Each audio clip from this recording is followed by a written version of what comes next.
In today's video, I'm going to teach you how to lock a post in Skool. If you run a community, there are times when you need one message to stay front and center.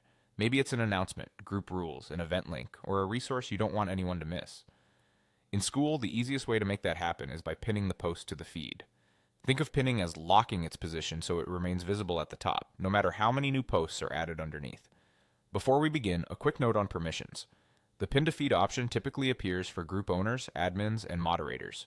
If you don't see it, your role may not allow pinning, so you'll want to check with whoever manages your community settings. First, click on the post you want to lock or pin. Take a moment to make sure the content is exactly how you want it. Clear headline, concise message, and any links or attachments included. Since this post will be highlighted, it's worth double checking for accuracy and updating anything that might confuse new members. Choosing the right post at this stage saves time and avoids repetitive questions from your community. Once you've opened the post, look to the top right corner and click the three dots menu. This is the small icon with three vertical dots, sometimes called the kebab menu, that opens a set of post controls. On desktop and mobile, it's in roughly the same area of the post, and it gives you quick access to actions related to that specific piece of content. From the menu that appears, select Pin to Feed.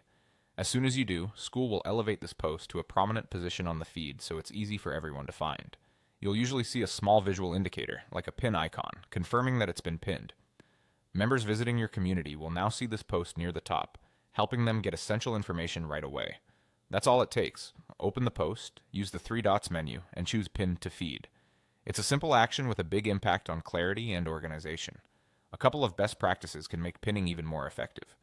Keep your pinned post concise and actionable so members immediately understand what to do.